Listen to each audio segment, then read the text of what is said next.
Melayani suami di tempat tidur, kalau bisa ibu berpenampilan kayak kucing garong. Mana si papa? Gitu. Iya.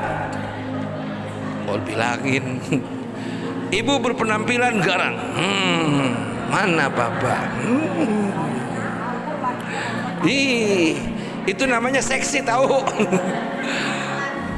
Jangan nungguin laki di tempat tidur kayak maling motor ketangkep. Begini aja nih, laki mau deket juga lah, bini gua kesambet begitu. Bu, ntar malam Jumat jadi kucing ya, jadi singa ya. Ya, ini maksudnya bagi yang muda-muda. Bagi yang muda-muda. Kalau yang tua-tua ntar malam jadi kuda nil. Kalau yang udah tua kan udah kagak ada itunya ya. Kan kalau kuda nil mah kelangkar, kelingker. Kalau yang muda-muda ntar malam Jumat di kasur jadi apa? Kucing garong. Jadi singa, jadi macan. Mana si papa? Atau kalau enggak jadi serigala.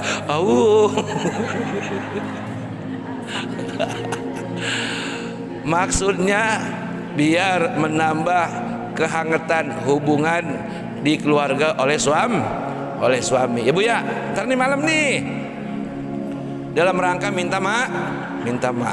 Ya, jadi sebelum minta maaf, ibu ntar malam layani suami dengan sebaik-baiknya. Nih yang masih muda, yang masih mud.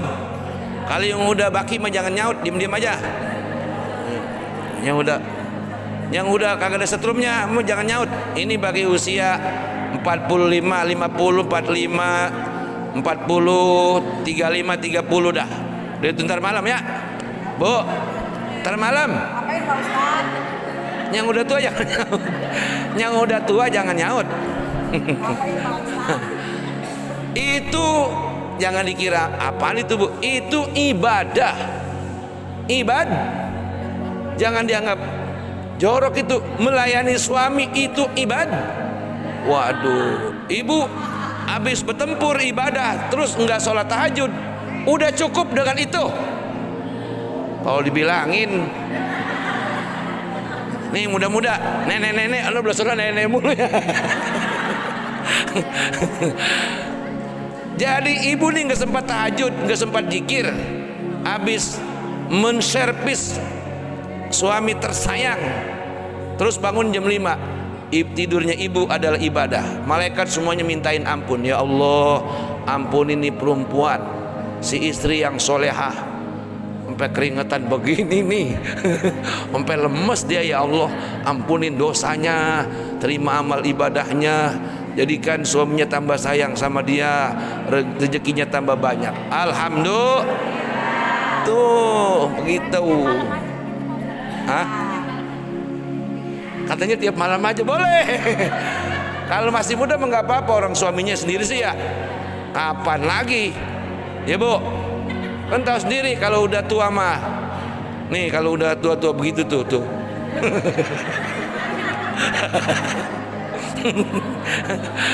Aduh, kalau udah tua nafsu nggak ada, yang ada apa? Yang ada rahmah, kasih sayang dari hati. Udah sayang-sayang aja udah.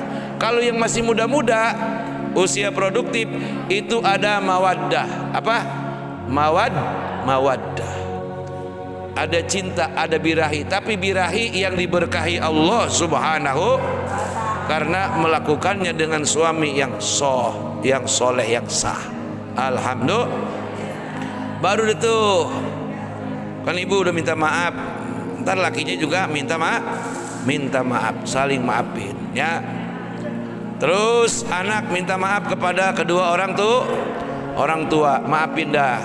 Ntar nih murid minta maaf sama guru maafin juga, minta maaf kepada murid, saling memaafkan, jangan ada dendam ya Bu. Tetangga sama tetangga, awas jangan ya. Pokoknya sampai mati gua kagak maafin lo, jangan, kagak boleh, dosa. Sama laki Misalnya ada nggak nih yang dibawa kawin? Bu, ada nggak yang suaminya punya bini 2? Nih ibu yang ada di sini ada nggak? Nggak ada. Nggak ada. Bukan nggak ada, lu nya kagak tahu. Makanya makin tanya Ustaz. Mendingan kagak tahu, mendingan kagak tahu dah. Serahin aja sama Allah Subhanahu wa taala. Ya. Udah. Minta maaf tuh suaminya, maafin. Maafin, ya. Sebab antara dosa manusia kepada manusia, apabila keduanya tidak memaafkan, maka Allah juga tidak akan memberikan ridho. Tuh, Pak Ustadz, saya udah minta maaf tapi diplengosin. Melengosnya kemana? Melengosnya dia, melengosnya ngalor. Ibu ngadepin dia, hadepin. Kalau saya datang dia muter juga muter. Kalau udah minta maaf sampai 3 kali dia melengos, kagak mau maafin, serahin kepada Allah Subhanahu. Dosa dia yang nanggung. Udah begitu aja beres. Yang penting minta. Tapi juga begini, pokoknya maafin gua, awas lu kagak maafin, awas lu ya. Itu bukan minta maaf. Masa minta maaf begitu? Ya, jangan ngancem. Minta maaf begini, gua kayaknya kalau kagak dimaafin sama lu, arti gua kagak enak, gua bisa sakit nih gara-gara lu nih. Tadi dia berdua amat lah, sesuai juga itu. Jadi minta maaf bagaimanapun caranya, minta maaf sampai 3 kali kita minta maaf kepada orang yang pernah kita bersalah kepadanya. Andai kata dia tidak memaafkan, kewajiban kita sudah gugur, ya, tanggung jawab dia kepada Allah Subhanahu. Kenapa begitu? Allah saja yang hambanya dosanya menutupi langit, dosanya menutupi bumi. Apabila datang kepada Allah diistilahkan dengan berjalan, Allah menyambutnya dengan berlari. Artinya Allah sangat memaafkan orang yang bertobat, orang yang meminta maaf. Apalagi kita manusia. Nah, ibu-ibu, kemudian jangan lupa ziarah kubur. Udah pada ziarah belum nih? Udah. Kalau yang bulan masih ada besok, ya. Kemudian ziarah kubur jangan mau puasa sama ntar tuh pas Lebaran 1 hari kan nyekar katanya ya, budaya nyekar ya. Jangan setahun 2 kali, kasihan ibu kita, bapak kita, kasihan nggak? Kakek, nenek, nyai, engkong, buyut kita kasihan. Makanya mau puasa ziarah, ntar bulan puasa ziarah boleh nggak? Lebih bagus, itu bagian ibadah menghidupkan bulan suci Pak Ustadz kan katanya kalau bulan puasa ahli kubur mereka yang orang-orang mukmin diistirahatin. Ada sebagian ulama yang berkata begitu. Pokoknya orang mukmin bulan puasa itu diistirahatin. Yang disiksa nyantai. Ya, jadi dia bulan puasa pada berkipas, alhamdulillah nih. Biasa dikebukin gak dikebukin. Ya. Nah, makanya itu kita datang. Ketika nanti bulan Syawal ada pemeriksaan lagi, persiapan udah kumpul doa dari anak-anaknya. Tuh gitu. Lagi pula ziarah kubur di bulan Ramadan, daripada habis asar pergi-pergian jalan-jalan nyesek-nyesekin jalanan baik. Ya, mendingan ziarah kubur, pulang-pulang dikit lagi maghrib. Kalau kuburannya dekat, Bu. Kalau kuburannya dekat, mendingan ziarah. Kita zikir di situ, baca selawat sebanyak-banyaknya. Sallallahu ala Muhammad di depan kuburan. Apalagi ziarahnya seminggu mau lebaran tuh. Seminggu mau lebaran ziarah di kuburan baba, kuburan emak. Sambil baca selawat. Sallallahu alaihi, baru nangis. Wasallam. Sallallahu ala Muhammad. Mak, mau lebaran, laki jahat banget, Mak. Lebaran bukan disiapin baju baru. Salah ngomong ditabok. Nyeduh kopi bukannya gula tapi garam, salahnya taruh asin, gelas dibuang. Mak, nasibnya anak bagus banget. Emaknya bangun dari kuburan. Jelek. Gua kata juga apa? Dulu lu gua mau kawinin sama kiai, lu maunya sama dia. Sama ustad lu kagak demen. Jelek, biar jelek dia mah kaya, biar jelek juga. Daripada tuh sekarang ganteng nyeksa lu. Makanya tuh orang tua jangan suka ngelawan. Emaknya dari kuburan bangun. Balik lagi slep aja. Bu. Bu. Lah mendingan curhat sama orang mati. Kuburan tuh bukan hanya sekedar kita ngedoa, curhat sama emak, nggak apa-apa. Begini nih, nih di kuburan nih. Minta maaf ngomong dewek, mak, mbak, maafin saya kagak bisa ngasih apa-apa sama baba sama emak. Ya warisan yang mak tinggalin tadinya mas 1.000, tinggal pego. Habis banyak kebutuhan mak, yang pada kuliah, yang pada apa segala macam. Ya untung namanya ada warisan dari baba sama emak. Coba kalau kagak, kata baba aja kata emaknya, tuh makanya gue kudu perlu. Kan ini saya datang ke kuburan, jadi kongkong. Kira-kira begitu tuh. Minta maaf, minta redo, minta doa boleh, boleh. Minta mak, doain saya mak, biar si AA suami tambah sayang, anak-anak yang pada kuliah biar pada berhasil, ya pada berkah rumah tangganya kalau ada jodohnya, supaya jangan kayak saya dapat preman. Supaya dapat pejabat, kiai, orang-orang soleh. Tuh begitu tuh, curhat sama orang mati. Mendingan curhat sama orang mati. Ya, kita ngomong dewek, kita diam dewek ya. Ya kan ujung-ujungnya begini. Nih kalau kita jarak kubur nih. Iya ya, saya hidup kalau selama-lamanya cuman hanya makan, minum, kemudian tidur, kemudian jalan-jalan, piknik kemana-mana, tanpa sholat, tanpa puasa, tanpa pergi ke pengajian, apa artinya? Betul kagak? Betul kagak? Semuanya manusia, yang jelek, yang cakep, yang tinggi, yang bogil, yang pendek, yang kuntet di sini adanya. Hah? Ada semua di situ kan? Yang sehat, yang sakit, yang kaya, yang miskin, yang giginya rata, yang giginya bokir, di sini adanya semua. Iya betul kagak? Hah? Ya yang rajin ngaji, yang lawan sama laki, yang lurus sama laki, di sini semua adanya. Semuanya kumpul di alam barzah, di alam kubur. Sekarang pertanyaannya, samakah ahli kubur yang di dunia rajin ibadah sama ahli kubur yang di dunia banyak maksiat? Sama nggak? Sama nggak keadaannya? Nggak bakal sama. Tentu ahli kubur yang waktu hidup di dunia rajin ibadah, di kuburan benar-benar jadi tempat peristirahatan sementara.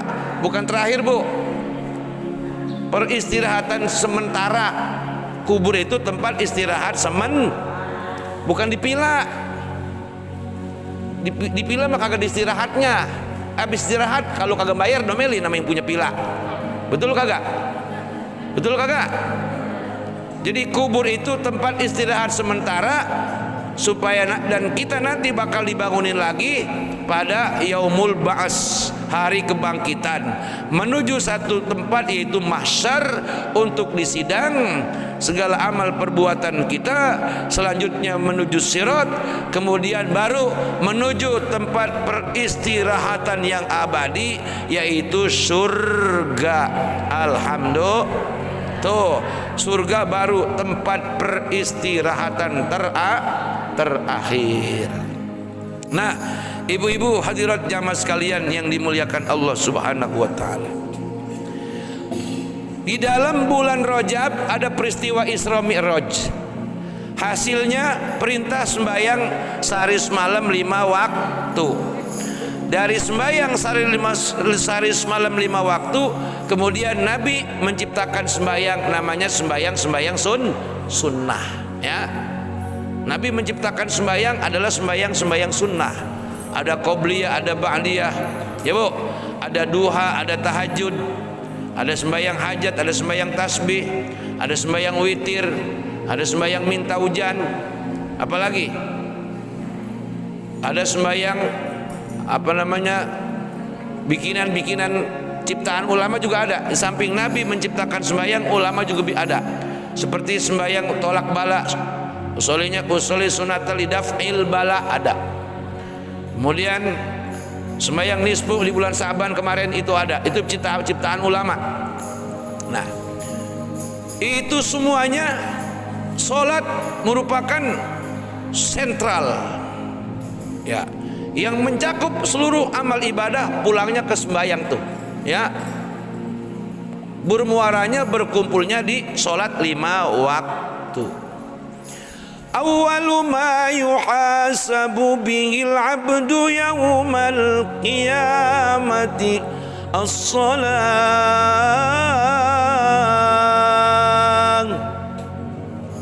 Fa in saluhat saluha sairu amali wa in fasadat fasada sairu amali. Amalan yang mula-mula diperiksa, ditanya, diinterogasi oleh Allah adalah bukan haji, bukan zakat, bukan syahadat, bukan puasa, bukan ibadah yang lain, tapi yang mula-mula yang ditanya, yang diinterogasi adalah perkara sholat zuhur, asar, maghrib, isya, sub 5 waktu. Ini Allah kasihan sama Nabi Muhammad atas usulan Nabi Musa alaihis. Awalnya Nabi dapat 50, ketemu Nabi Musa di langit ke-6, kongkok tuh Mad. Kalau kata Nabi Musa kan dia mas adek, Nabi Muhammad adeknya Nabi Musa abang. Ya, kalau keluarga para nabi itu Nabi Muhammad nabi paling bontot, ya Bu, bungsu. Manggilnya Mad, dapat apa? Ini Bang Musa, saya diperintah sama Allah buat umat saya sembahyang 50. Wele kata Nabi Musa. Umat pun tidak bakal sanggup, Mad. Balik maning, Mad. Balik lagi. Singkatnya 9 kali balik Nabi Muhammad menghadap Allah. Tiap-tiap 1 kali balik 5, dikurangin 5. Coba bayangin bolak balik mulu tuh. Nabi yang lain mah kagak berani begitu. Kayak Nabi Muhammad sallallahu alaihi kagak berani. Tapi Nabi Muhammad mah karena saking disayang sama Allah, saking dicintainya, dikasihinya melebihi semuanya, ya diturutin aja sama Allah. Tapi itu atas perjuangan ajasanya usulan Nabi Musa alaihis 50 Bu tadinya mah Bu. Coba kalau Nabi langsung pulang setengah mati kita sembahyang, betul nggak? Untungnya Nabi kagak langsung di stop sama Nabi Musa. Itu tadi yang saya omongin, Mad sampai dapat opo tadi gitu. Itu pun pas udah balik lagi, berapa dikasihnya? 5. Balik maning, Mad. Umat pun tidak bakal sanggup, Mad. Tapi saya malu ya Musa, saya malu.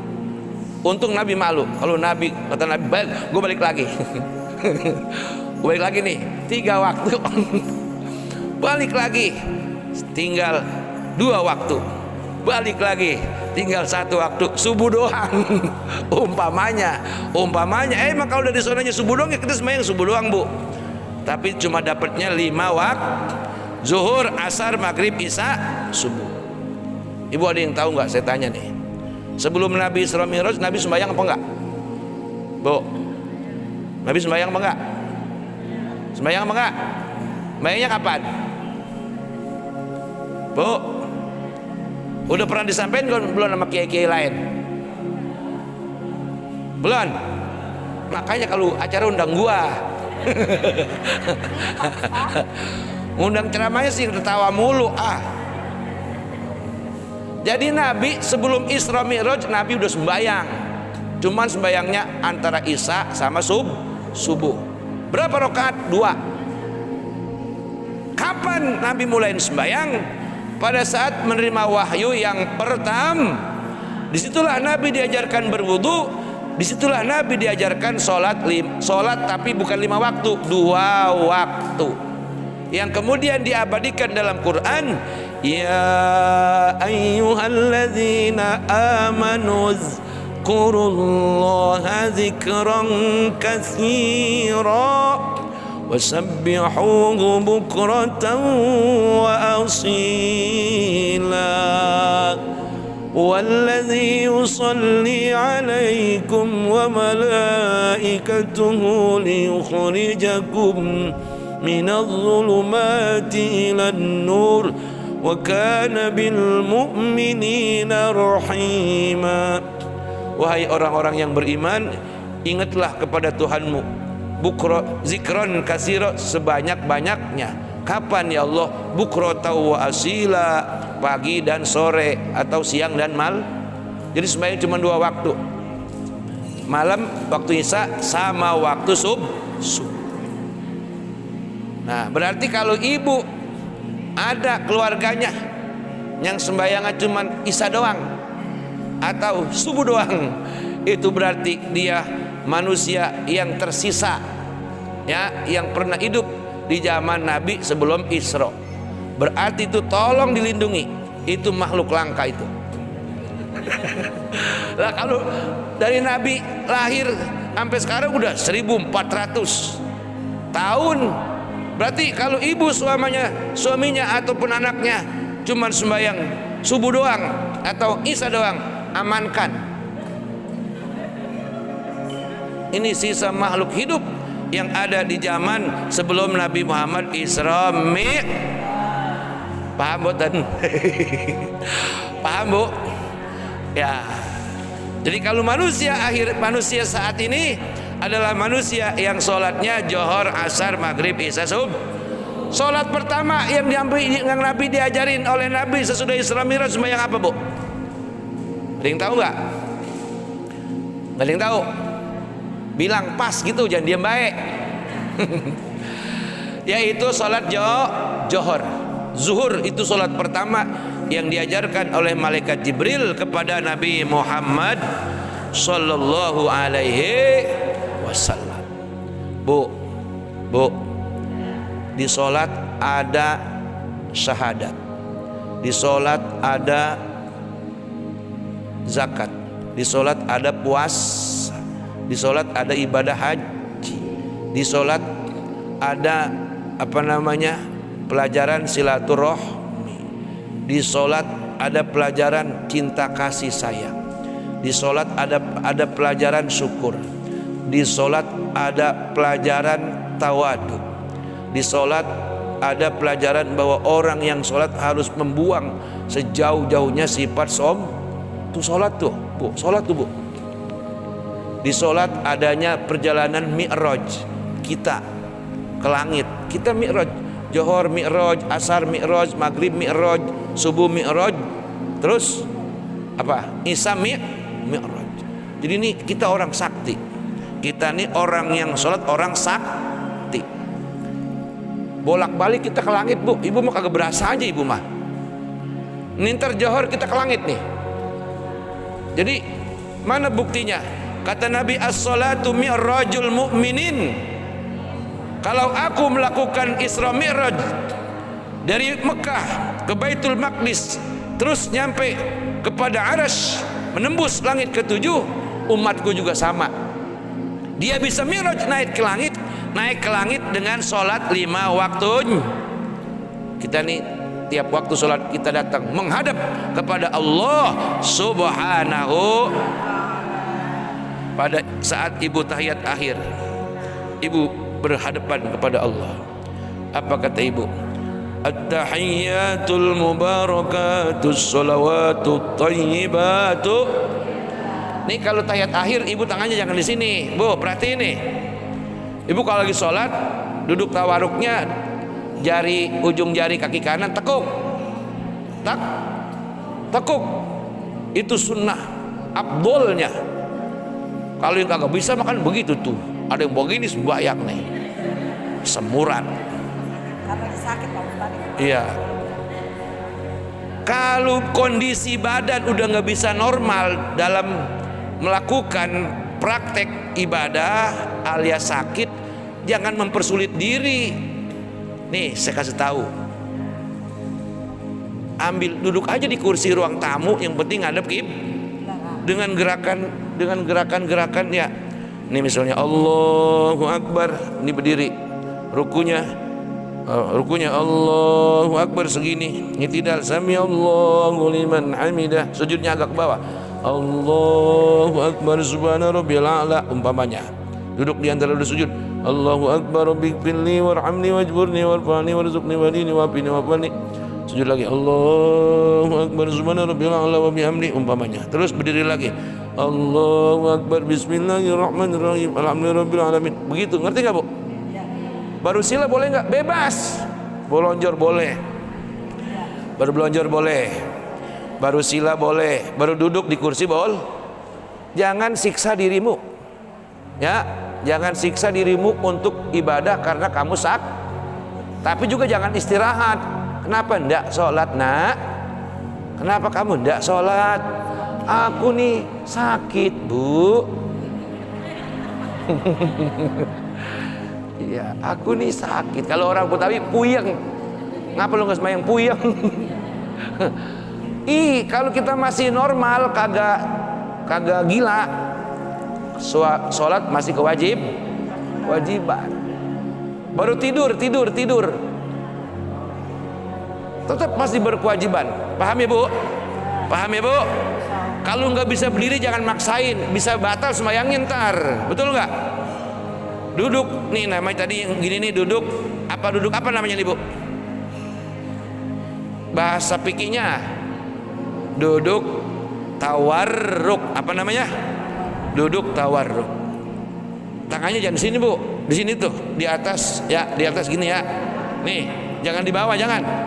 Nih makruh nih sembahyang begini nih, baik laki ataupun perempuan. Jadi di sini tuh. Jadi pada saat ibu at-tahiyatul, ini telunjuk udah siap-siap. Tuh gitu tuh. Tuh. Awas, ntar jangan salah itu. Ya. Ibu sedang menghadap tuh. Ibu sedang menghadap Allah. At-tahiyatul mubarakatul salawatut thayyibatu lillah.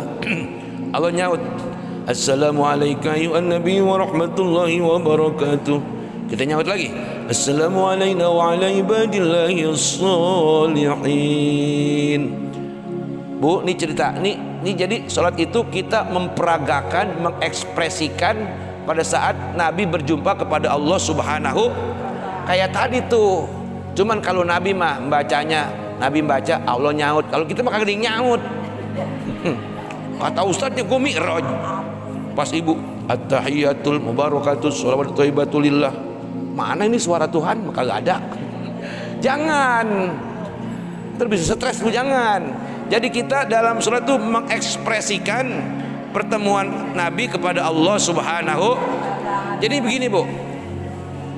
Diriwayatkan dalam hadis, tafsir hadis tentang perjumpaan Nabi kepada Allah, duduknya kayak begini Nabi nih. Jadi duduk yang paling sopannya duduk ibtir tawarruk. Ini duduk yang paling sopan di keraton begini nih duduk sama raja. Ya baginda, pangeran, tuh gini, gitu, ya kan? Tuh Ibu Wiwi tahu tuh. Ya kan begini di keraton ya. Ini duduk yang paling sopan. Perawan zaman dulu duduknya begini, bukan yang ngangkang. Ini duduk paling sopan. Ini duduknya Nabi di hadapan Allah Subhanahu pada saat Mi'raj ya di arsy. Ini perhatiin. Jadi Nabi at-tahiyatul mubarakatus shalawatut thayyibatulillah. Allah nyaut, Assalamu alayka ayuhan nabi wa rahmatullahi wa barakatuh. Nabi ngomong lagi, Assalamu alayna wa ala ibadillahis. Melihat pembicaraan Allah dengan Nabi, malaikat menyaksikan. Apa kata malaikat? Asyhadu an la ilaha wa asyhadu anna Muhammadar Rasul. Tuh sejarahnya at-tahiyat begitu, Bu. Jadi at-tahiyatul ucapan siapa? Terus assalamualaikum ucapan siapa? Assalamualaikum ucapan siapa? Dua kalimat syahadat ucapan siapa? Jadi ucapan Allah, ucapan Nabi Muhammad, dan ucapan para malaik. Tuh begitu. Terus itu selawat yang kalau kita baca ucapan siapa? Ucapan kita, ucapan manusia. Tuh, begitu riwayat sembahyang tuh. Makanya sembahyang nih, sholat bu, ibadah teristimewa. Di atasnya segala ibadah itu benar Nabi bilang, orang yang sembahyangnya bagus, ya bagus semua. Hajinya bagus, ngajinya bagus, akhlaknya bagus, mulutnya bagus, matanya penglihatannya bagus, kupingnya pendengarannya bagus, tangannya memegang yang bagus-bagus. Kalau baju yang murah jangan ambil.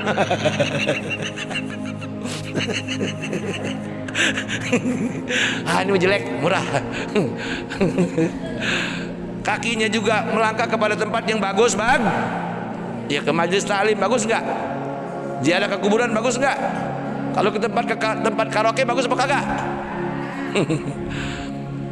Saya maklum ini kalau ibu-ibu demen karaoke, maklum dah. Sebab kita ini manusia, bukan wali, bukan apa namanya, bukan ya orang yang udah tekun banget. Kalau terpaksa bu karaoke mau nyanyi di rumah aja bu, di rumah atau ke rumah Bu Wiwi rame-rame. Lah bener, daripada ke tempat karaoke nyampur sama perempuan begituan, betul kagak? Bu, daripada ke tempat khusus karaoke, di situ kan orang macam-macam. Malu kan kita yang udah pada rajin ngaji, akhirnya takutnya ke bawah. Udah rajin ngaji nyampur sama yang begitu, lantas dikit-dikit mulai pakai jilbab sih masih pakai, cuman celananya ngepres. Mulain dah tuh, apa namanya, biasanya jilbabnya nutupin badan, ini cuma di leher doang, tete pada nyendol di sini. Jangan. Ini kan jilbab begini, jilbab yang tukang pada ngaji. Kalau yang kagak ngaji mah di leher doang. Nih diputar-putar begitu tuh. Tuh gitu tuh. Tetenya jendol. Ini dosa juga nih pakai jilbab begini nih, dosa nih. Dosa bu. Ini dosa. Pala dikudungin, tete penjendol. Lah dosa. Lah mendingan gak usah pakai kudungan. Ya ibu ya. Nih kalau begini bagus nih, rapi nih. Tapi juga jilbab kalau terlalu panjang ribet. Ntar naik motor bisa jengang. Maka jilbab sampai ke betis-betis. Naik motor aja agak gulung, udah jirat sama ban, mati. Sedang aja begini nih tuh. Sedang nih. Ini buah huldi ketutup depan. Kata nenek, aduh gue mau udah kopek. Gimana nih? Ya dulu makan gede, kopek ya. Kalau nenek mah bebas lah. Nenek zaman dulu saya kecil itu pakai kutang doang. Iya. Terus naruh duit di sini bisa banget tuh nenek. Iya itu mu. Emas saya nenek saya begitu. Itu di kutang ada duit 100.000. Iya, kutang lebar. Kutang apa namanya itu ya? Kutang apa namanya itu? Iya, kutang tapi kayak baju. Ada kantongan dua. Iya, masya Allah. Dia mau lebar berdepan pakai. Yang lihat neneknya mah begitu. Iya, kagak ngapa-ngapa, bebas dia mah. Iya udah, setrumnya udah habis. Ya, ibu yang muda-muda jangan ya. Jadi kudu yang rapi. Begitu. Jadi ibu-ibu jamaah sekalian, itulah hebatnya sholat. Jadi pada saat Nabi berkata at-tahiyyatul mubarakatus sholawatut thayyibatul lillah, Allah menjawab assalamu alayka ayuhan nabi wa rahmatullahi wa barakat. Nabi nyaut lagi doain kita assalamu alayna wa ala ibadillahis. Malaikat takjub kagum menyaksikan Rasulullah, cuman hanya Nabi Muhammad yang sanggup naik ke situ. Nabi-nabi yang lain kagak sanggup. Malaikat Jibril kagak sanggup. Malaikat Jibril cuma nyampe di Sidratil Muntaha. Kata Jibril, kata Nabi Muhammad, ayo Jibril ikut sama aku bisa kebakar Muhammad dengan cahaya Allah. Jibril nggak kuat tuh, berarti Nabi hebat ya. Nabi Muhammad hebat. Malaikat Jibril makanya sama Nabi Muhammad sayang banget tuh. Nabi yang paling disayang oleh malaikat Jibril, yang paling disenengin adalah Nabi Muhammad. Bahkan Jibril sempat menangis nih bu pada saat Nabi Muhammad sakaratul maut. Malaikat Jibril nangis melihat Nabi ya ketika akan mengembuskan napas yang sebab kata Jibril, wahyu sudah tidak akan datang lagi kepadamu wahai Muhammad, gitu. Jibril situ nangis dia. Makanya Jibril sama Nabi cintanya luar biasa sampai Jibril dengan cintanya beliau bersenandung selawat. Itu yang gue suka baca tuh, sallallahu ala Muhammad. Cuman Jibril mah kagak terusin. Kalau sini kan terusin sallallahu alaihi wasallam, itu mah karangan ulama. Kalau aslinya Jibril cuman sallallahu ala Muhammad, sallallahu ala Muhammad. Udah itu aja dia mah. Beratus-ratus tahun, beribu-ribu tahun rindu kepada Rasulullah sallallahu alaihi. Tuh Jibril cinta berat sama Nabi Muhammad sallallahu alaihi wasallam. Dan Nabi dari sekian miliar malaikat adalah malaikat yang sangat dekat kepada Rasulullah sallallahu alaihi wasallam. Jadi itu selawat yang dibaca Jibril. Kalau ibu-ibu amalin, nanti ibu-ibu dapat berkah dari malaikat Jibril, dapat berkah dari Nabi Muhammad. Apa berkahnya? Yang punya utang kalau sering baca selawat itu insya Allah lunas. Yang punya penyakit bakal sembuh, amin. Yang pusing aja pusing dikasih tenang. Yang kena penyakit insomnia insya Allah bakal pulas, tidur pulas, kagak bangun-bangun insya Allah. Insya Allah ya, nanti pas bangun waktu subuh baru bangun gitu kan. Kalau tidur entar bangun enak nggak enak, terganggu kesehatan kita ya Bu ya.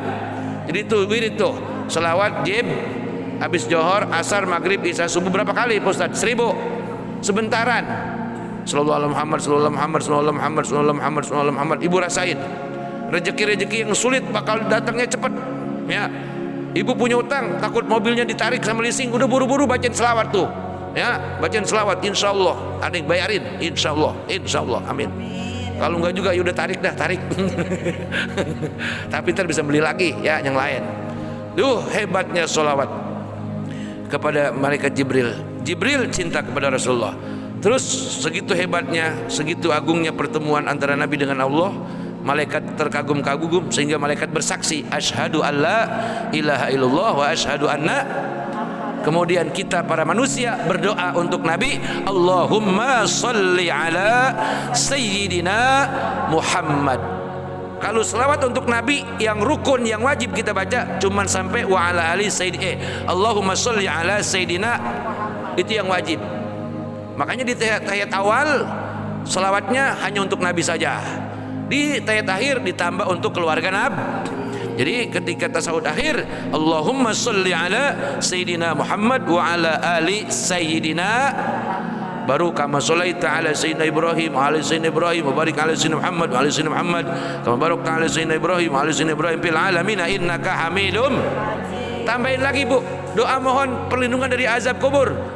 Habis Hamidum Majid baca Allahumma inni a'udzubika min azabil qabri wa min azabin nar wa min syarri fitnatil mahya wal mamati wa min syarri fitnatil masihid dajjal. Minta kekayaan dunia akhirat sebelum kita pulang menuju tanah 100. Kan kita lagi mi'raj ke langit Bu. Sebelum pulang ke tanah 100 kita minta sama Allah apa?